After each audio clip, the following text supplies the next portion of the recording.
अपने sporting heroes के लिए आया हूं और मैं ये जानता हूं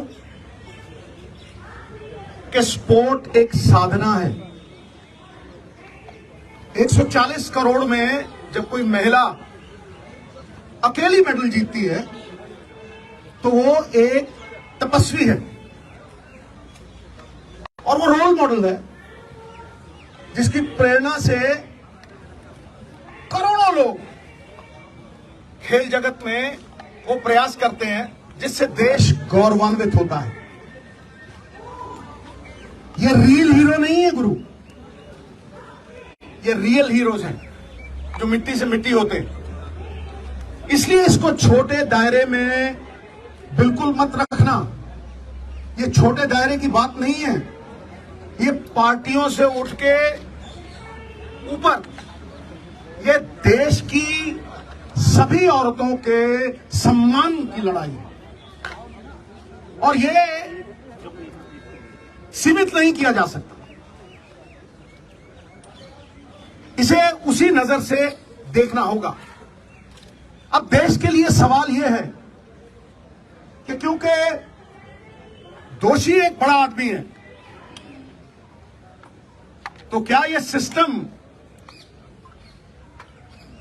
उसे सुरक्षा कवच पहना रहा है या मंशा सजा देने की है? किसी भी केस की बुनियाद एफआईआर होती है और एफआईआर एक पब्लिक डॉक्यूमेंट है। अभी तक वो डॉक्यूमेंट पब्लिक नहीं हुए। मेरा सवाल है 10 दिन क्यों लगे एफआईआर दर्ज कराने में? अहम बात यह है कि women of esteem, recognition, champions, अगर उनका यह हाल है, अगर उनको 10-10 दिन सड़कों पे भटकना पड़ रहा है तो एक आम नागरिक का क्या हाल होगा? ये सारा देश सवाल कर रहा है। ये सिस्टम पे सवाल है, ये मेरी निजी लड़ाई नहीं है। और मैं आपको बता दूं, justice delayed is justice denied. अगर ज्यादा देर ये जस्टिस डिनाई हुआ तो सिद्धू जान की बाजी लड़ाएगा, जान की बाजी। और मैं फड़ नहीं मारता हूं। सबसे पहली बात, कार्रवाई दोषी पे नहीं, उस अफसर पे भी कीजिए जिसने 10 दिन एफआईआर दर्ज नहीं की। Lalita Kumari versus the state of UP, it is mandatory to register the FIR once a cognizable offense is deciphered.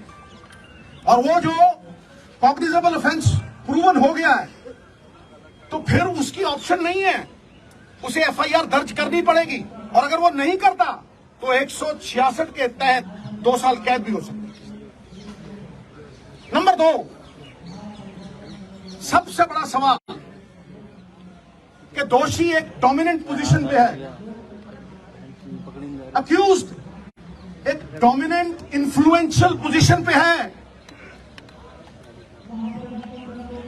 वो किसी का भी करियर बिगाड़ सकता है और किसी को भी धमका सकता है। तो फिर आप कैसे एक्सपेक्ट करते हैं कि वो इतनी डोमिनेटिंग पोजीशन पे है, एक फेयर इन्वेस्टिगेशन होगी?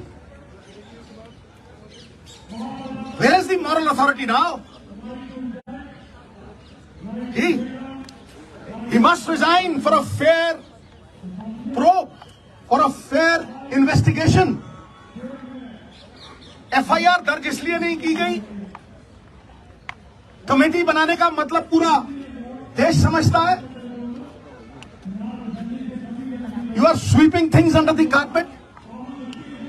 एफआईआर का मतलब, इसका कमेटी का मतलब क्या है कि ठंडे बस्ते में डाल दो, भटकने दो और देरी करो, डिले करो, डिली डैली। कितनी कमेटियों ने सजा दी है भाई? फिर अहम सवाल जिसमें मैं आ रहा हूं, सबसे महत्वपूर्ण सवाल, अब जो एफआईआर हुई है और कोर्ट की प्रोसीडिंग से मैं पूरी तरह से कन्विंस्ड हूं वो पॉस्को एक्ट के तहत हुई है। POCSO is not a bailable offence. जब वो बेलेबल ऑफेंस नहीं है, किस धारा के तहत किया है? आप माइल्ड एफआईआर तो नहीं कर रहे उसे क्लीन चिट देने के लिए, बैकडोर एग्जिट देने के लिए। बताइए किस धारा के तहत आपने वो किया है? और क्योंकि वो माइनर की कंप्लेंट है, उसमें कंसेंट मैटर नहीं करती। मिनिमम सजा 3 से 5 साल है। अरेस्ट क्यों नहीं हुई? I am asking the question. ये अरेस्ट क्यों नहीं हुई?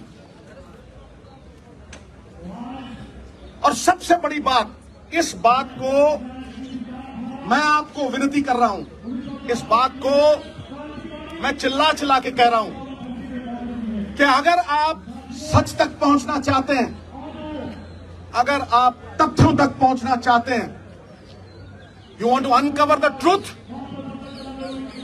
तो जैसे बाकियों की होती है custodial interrogation is a must. पकड़ो जैसे होता है, अरेस्ट करो और कस्टोडियल इंटेरोगेशन, वरना it is a meaningless exercise. फिर उसका कोई फायदा नहीं है। बारंबार 10 दिन भटकाते रहे हो। इतने बड़े बड़े लोग हैं, तालीम का जोर इतना, तहजीब का शोर इतना, अरे बरकत क्यों नहीं होती? तुम्हारी नीयत में खराबी है, तुम्हारी नीयत में खराबी है। और देवताओं की नीयत में भी आ जाए अगर फर्क, नजारा चाहे जन्नत का क्यों ना हो जाएगा गर्क।